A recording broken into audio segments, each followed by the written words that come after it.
ინფლაციური მოლოდინები, მონეტარული პოლიტიკა, სავალუტო რეზერვები და ქვეყნის ფულად საკრედიტო პოლიტიკა. ეს ის ძირითადი საკითხებია, რაზეც ეროვნული ბანკის პრეზიდენტმა საფინანსო საბიუჯეტო კომიტეტის დღევანდელ სხდომაზე სიტყვით გამოსვლისას ისაუბრა.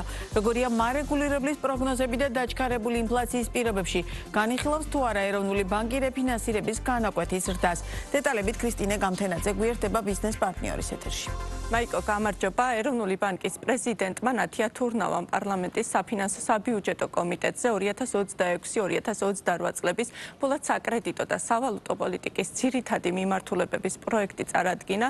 ნათია თურნავამ სიტყვით გამოსვლისას ყურადღება გაამახვილა წლიური ინფლაციის გაზრდილ მაჩვენებაზე და აღნიშნა, რომ მიზნობრივ 3%-იან დონესთან შედარებით ინფლაციის ზრდას ძირითადად სურსათის ინფლაცია განაპირობებს, რაც ნაწილობრივ წინა წლის დაბალი საბაზო ეფექტითაც არის გამოწვეული.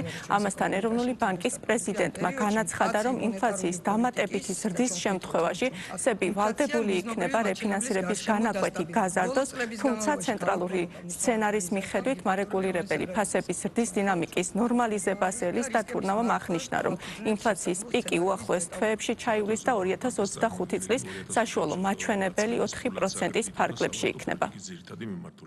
ძირითადად ვინაიდან ეხლა ეს 5.2 მომდინარეობს მიწოდების ფაქტორებიდან და არა მოთხოვნის ზეწოლიდან, ასე დროს ცენტრალური ბანკები ნაკლებად რეაგირებენ ხოლმე, თუმცა ჩვენ მზად ვართ, რომ თუ კი ეს პროცესები გაგრძელდა, რეფინანსირების განაკვეთი ავწიოთ. ამ ეტაპზე ჩვენი ცენტრალური სცენარის მიხედვით ჩვენ პირიქით ველოდებით ნორმალიზებას, ველოდებით, რომ ეხლა არის პიკი, ის იქნება გადავლილი, მომავალი წლიდან ინფლაცია დაიწყებს ეტაპობრივად 3%-ზე დაახლოებას და ჩვენ მოგვეცემა ამ შემთხვევაში შესაძლებლობა, რომ ძალიან ფრთხილად ვიაროთ ჩვენი რეფინანსირების განაკვეთის შემცირებისკენ. ხო, ჩვენი ნეიტრალური განაკვეთი არის 7%, დღეს გვიჭირავს 8% და ცენტრალური სცენარის მიხედვით აი ესეც უნდა მოხდეს, თუ რა თქმა უნდა რაიმე გაუთვალისწინებელი რისკი არ მატერიალიზდა.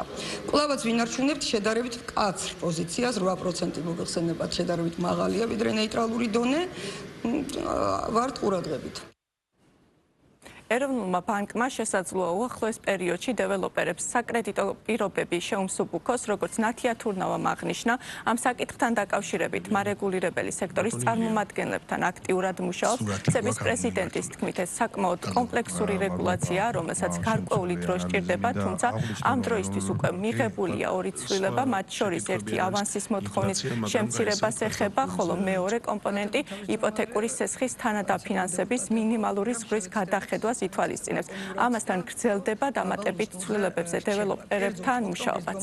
ინფლაცია მიზნობრივი ორი კომპონენტი უკვე მიღებული არის, რაც ჩვენი აზრით დაეხმარება ბანკებსაც და დეველოპერებსაც, რომ უფრო ასე ვთქვათ აქტიურად განიხილონ ამ სექტორის დაკრედიტება, თუმცა ისედაც საკმაოდ მაღალია, მინდა გითხრათ. ერთი ეს არის, რომ ავანსების მოთხოვნის შემცირება არის, რაც უწყობს ხელს ამ კუთხით იპოთეკური სესხების გაცემას და მეორე არის ის, რომ თანადაფინანსების მოთხოვნის, ესე იგი, მაქსიმალური და მინიმალური ზღვარი გადაიხედა ჩვენი მხრიდან და ამ კუთხით არის გარკვეული შემსუბუქება, რომელიც რა თქმა უნდა ჩვენ ბანკებს ვერ დავავალებთ, რომ ესე იგი პროექტები გინდა თუ არა დააფინანსონ, მაგრამ კარგი ნაკლებრისკიანი პროექტების შემთხვევაში არეალს უზრდის ბანკებს.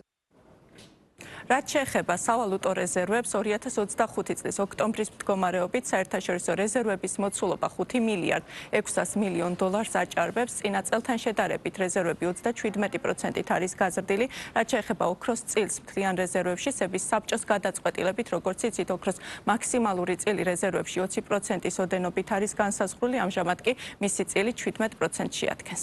მადლობა ქრისტინე გამთენაძე საუბრობდა ბიზნეს პარტნიორის პირდაპირ ეთერში.